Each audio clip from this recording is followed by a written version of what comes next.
You probably can't turn on any of your devices without seeing what is happening in Israel right now. All the conflict, the war, and people are wondering, what is so important about this small little piece of land in the Middle East? And does this have anything to do with Bible prophecy and the Battle of Armageddon? Well, we're going to take a look at that today, and it might be something that you would not have expected.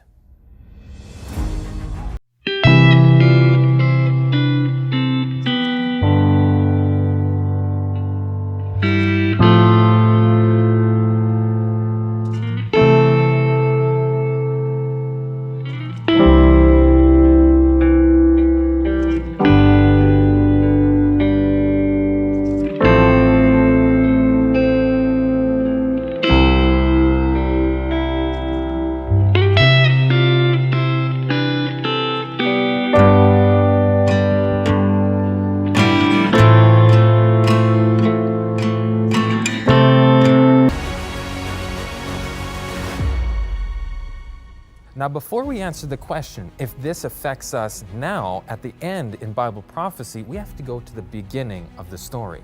And this story begins with a man named Abraham. Now, Abraham was promised this land called Canaan. And it said, God said to him that his seed would be as the sand for multitude. Now, Abraham was questioning because his wife Sarah was already too old to have a child. And so Sarah recommended, why don't he go to one of the handmaids and have a son with her? So he ended up doing that. And this son's name was called Ishmael. And then the original son, which God promised from Sarah, did come, and his name was Isaac. So we have Ishmael and Isaac, these two brothers. And for eternity, almost, these brothers were at war. And even their descendants were at war because they both believed that the inheritance of this land was theirs, because they were both the descendants of Abraham, which they were. So how does this affect us now? Now, to continue the story, we're going to go to the book of Judges. So in Judges 6, verse 3 and 4, it says this, "And so it was when Israel had sown, that the Midianites came up, and the Amalekites and the children of the east, even they came up against them. And they encamped against them and destroyed the increase of the earth, till they come unto Gaza, and left no sustenance for Israel, neither sheep, nor ox, nor ass." And we see something very similar to this today in Gaza. So when we looked at this verse, it called these people, these Midianites and these Amalekites, the children of the east. Now, who are these children of the east? Let's go 2 chapters later. Starting in verse 23, "And Gideon said unto them, I will not rule over you, neither shall my son rule over you. The Lord shall rule over you. And Gideon said unto them, I would desire a request of you, that ye would give me every man the earrings of his prey, for they had golden earrings, because they were Ishmaelites." So we see here that these children of the east are Ishmaelites, or descendants of Ishmael, that one son of Abraham. So will these people of the east have something to do at the end of history in Bible prophecy? Well, let's continue. Genesis 16, verse 12, "And he will be a wild man. His hand will be against every man, and every man's hand against him. And he shall dwell in the presence of all his brethren." And we see that very thing with the descendants of Ishmael, who become the Mohammedans or the Ottoman Empire or modern-day Islam. So we see that they are against every man, and every man's hand is against them. And it also says they dwell in the presence of their brethren. So we have these two lines, the Ishmaelites and Isaac, which becomes Israel. And we see that right now in Israel today, that they are dwelling in the same area, and they are fighting over this very same area. So now we're going to go back to Judges chapter 8, and it says this in verse 5. And he said unto the men of Succoth, Give, I pray you, loaves of bread unto the people that follow me, for they be faint. And I am pursuing after Zebah and Zalmunna, kings of Midian. So what we see in this verse is that these children of the east have kings over them. So let's go back 2 chapters to get a little bit more information.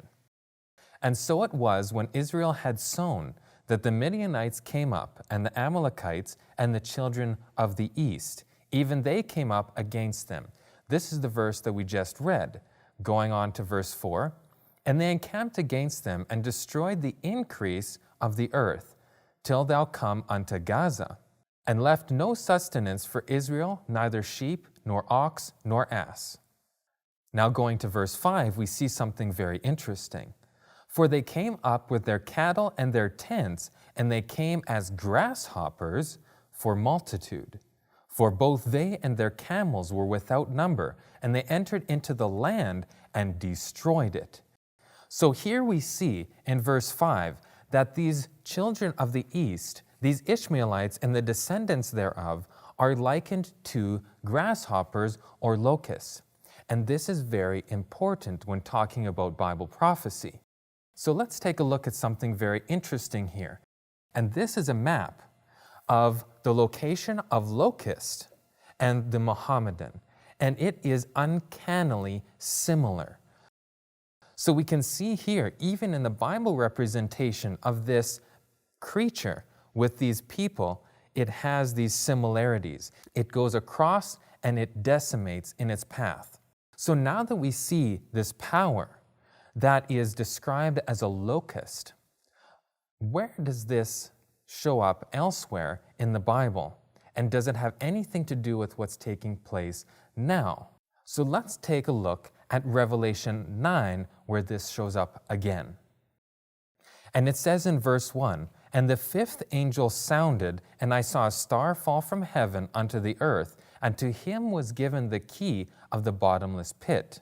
And he opened the bottomless pit, and there arose a smoke out of the pit, as the smoke of a great furnace, and the sun and the air were darkened by reason of the smoke of the pit. And there came out of the smoke locusts upon the earth, and unto them was given power, as the scorpions of the earth have power.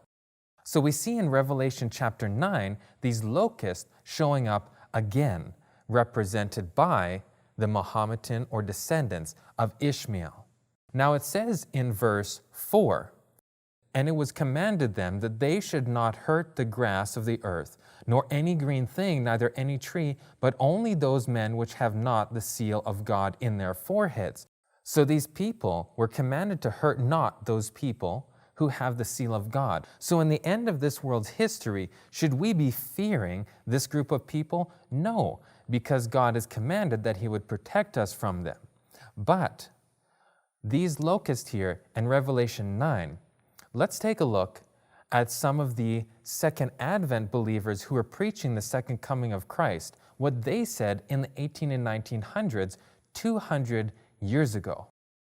So we can see here on these charts that they used, they depicted these locusts and what was written in Revelation 9 as the Mohammedans and the Ottomans.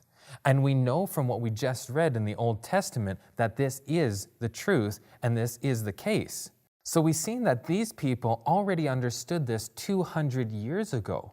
Now, where do these people show up again? Let's go to Revelation chapter 16.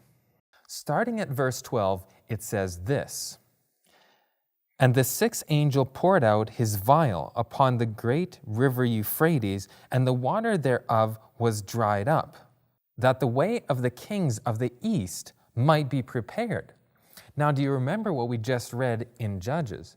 These children of the east with these kings represent the descendants of Ishmael or the Mohammedan nations. So we see here in Revelation 16 these people of the east. So what is their role and what are they going to do? Let's continue to the next verses. And I saw 3 unclean spirits like frogs come out of the mouth of the dragon and out of the mouth of the beast, and out of the mouth of the false prophet. For they are the spirits of devils, working miracles, which go forth unto the kings of the earth and of the whole world, to gather them to the battle of that great day of God Almighty. Behold, I come as a thief. Blessed is he that watcheth and keepeth his garments, lest he walk naked and they see his shame. And he gathered them together into a place called in the Hebrew tongue Armageddon. Now these same people who believed that the locust in Revelation 9 believed that this battle of Armageddon was a literal battle that would take place. So let's take a look at some of the references spoken about this. This is from 1MR, page 145, and it says this: 4 mighty angels hold back the powers of this earth till the servants of God are sealed in their foreheads. So when we look at this, these 4 winds that are held by these 4 angels, what is this a reference of? Well, this is referencing back in Revelation chapter 7, talking about the servants of God and the 144,000, and that these winds would be held back until after the sealing of the 144,000. So we know that this is something going to take place near the end of this world's history. But let's continue. The nations of the world are eager for conflict, but they are held in check by the angels. When this restraining power is removed, there will come a time of trouble and anguish. Deadly instruments of warfare will be invented. Vessels with their living cargo will be entombed in the great deep. All who have not the spirit of truth will unite under the leadership of satanic agencies, but they are to be kept under control till the time shall come for the great battle of Armageddon. So here we see what is written, that there is a literal battle where great instruments of warfare will be used, and this is what is represented by the holding back of the 4 winds. This battle has not taken place because God has not leased these winds onto the earth. Let's go to another reference in a book called Daniel and Revelation. The kings of the east, the nationalities, powers, and kingdoms lying east of Palestine will act a conspicuous part in the matter. For Joel says, in reference to this scene, let the heathen be wakened and come up to the valley of Jehoshaphat. The millions of Mohammedans of Persia, Afghanistan, Turkestan, and India will rush to the field of conquest in behalf of their religion. So, we see here this battle is going to take place in this location with these people called the people of the East, or the Mohammedans. Now, when we're talking about Revelation chapter 16 and the plagues, we have to understand something very important, and that is what is the context of Revelation 16 and who does it apply to. So let's go back to verse 1. And I heard a great voice out of the temple saying to the 7 angels, Go your ways and pour out the vials of the wrath of God upon the earth. So here we see these vials, or this cup filled with the wine of the wrath of God, is going to be poured out on who? Let's see in the next verse. And the first went and poured out his vial upon the earth, and there fell a noisome and grievous sore upon the men which had the mark of the beast, and upon them which worshipped his image. So this wrath of God is going on the people with the mark of the beast. So we have this connection here. These plagues are referred to as the wrath of God, and they go on the beast and the people who worship the beast. Now, what else is said in the Bible regarding these people? And it's very interesting. Let's go to Revelation chapter 14. Verse 9, And the third angel followed them, saying with a loud voice, this is the 3 angels' message we're talking about, If any man worship the beast and his image, and received his mark in his forehead or in his hand, the same shall drink of the wine of the wrath of God, Same words as in Revelation 16, which is poured out without mixture into the cup of his indignation, and he shall be tormented with fire and brimstone in the presence of the holy angels and in the presence of the Lamb. And the smoke of their torment ascended up forever and ever, and they have no rest day or night, who worship the beast and his image, and whosoever receiveth the mark of his name. So we see this wrath of God again, talked about in the three angels' messages. We also see something interesting, which is the fire, the brimstone, and the smoke. Now, what are these symbols? So let's go to Revelation 13 for a second. And when we go there, let's read verse 1. And there's something interesting we'll find. And I stood upon the sand of the sea, and saw a beast rise up out of the sea, having 7 heads and 10 horns. Now, we know by a study of prophecy that a beast represents a political kingdom. And we see this sea that this beast is rising up out of. And how do we know what this sea, or this symbol, represents? Well, we go to Revelation 17 and verse 15. And it says in Revelation 17:15, and he saith unto me, the waters which thou sawest, where the horse sitteth, are peoples and multitudes and nations and tongues. So here we see that the waters or sea is represented by peoples, multitudes, nations, and tongues.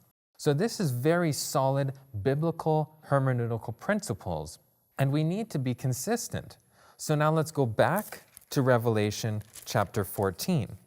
So in chapter 14, what is this fire, brimstone, and smoke? Well, we find our answer in a couple chapters earlier in chapter 9 again. So reading in verse 17, and thus I saw the horses in vision, and them that sat on them, having breastplates of fire and jacinth and brimstone, and the heads of the horses, whereas the heads of lions, and out of their mouths issued fire and smoke and brimstone. By these 3 was the third part of men killed by the fire and by the smoke and by the brimstone. So we see here our definitions. In Revelation 14, it's in the third angel's message, it says that the people who worship the beast receive fire, brimstone, and smoke, which is the wrath of God. And here in Revelation 9, we just went over that this is representing the Mahometans or the Ottoman Empire, and that this smoke and fire and brimstone is what they bring upon these people. Now let's continue to verse 20. And the rest of the men which were not killed by these plagues. So it calls these trumpets, which this is what we're talking about here in Revelation 8 and 9, is the 7 trumpets. It calls them 7 plagues. Now let's go to Revelation 15 and verse 1. And I saw another sign in heaven, great and marvelous, 7 angels having the 7 last plagues, for in them is filled up the wrath of God. So we see the 7 first plagues that were a historical thing. And now we see the 7 last plagues. So these plagues are issued through this group of people that were descendants of Ishmael, specifically in chapter 9. And we see the same thing going into the 7 last plagues, these people of the east. Let's go back to Revelation 16 to see what it's actually saying. And the 6th angel poured out his vial upon the great river Euphrates, and the water thereof was dried up, that the way of the kings of the east might be prepared. So these way of the kings are prepared. And what are they prepared to do, and where are they going? We see in the next verses.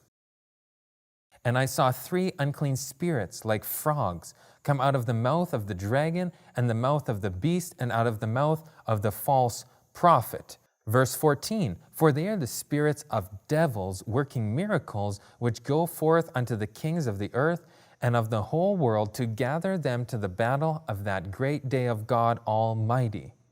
Now let's go to verse 16. And he gathered them together into a place called in the Hebrew tongue Armageddon. So this Mohammedan group of people, these Islamic people, are going to be gathered to this battle of Armageddon. This is the last battle that takes place on earth in history. Now, I'm going to ask a very interesting question, and that is, what was the very first battle in history?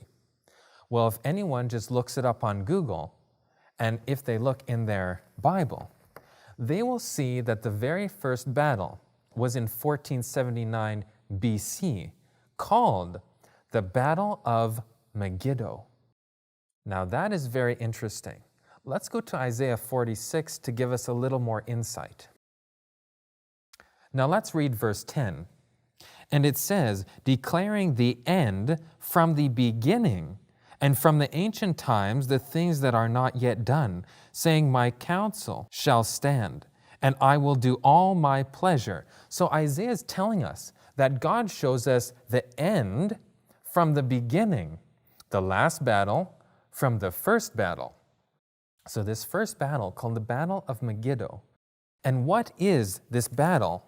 In Revelation chapter 16, it says it's the Battle of Armageddon, which actually means that this battle, and the word Armageddon, the Valley of Megiddo.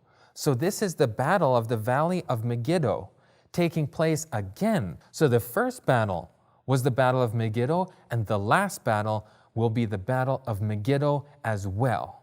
And this is taking place in Israel, in the literal valley of Megiddo, with the people of the east. So the question is this what we're seeing right now in Israel, the final battle of Armageddon? Well, there's a few more things in history that are supposed to take place in Revelation before this battle goes to its full fruition, which we will not be talking about in this video, but we will be talking about very shortly in videos coming up. So don't miss it, because we need to see what's leading up to this battle, and we need to fully understand what is happening in this battle and who it is going to affect.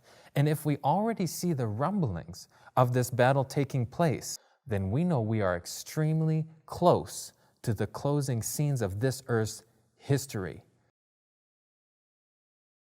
So if you want to see what the next events are in history, please subscribe to ADTV so you don't miss anything. And go to Amazing Discovery's website, get our app, and create a login, because you can go to these videos and add notes and bookmarks so that you can study through for yourself. God bless, and we'll see you in the next video.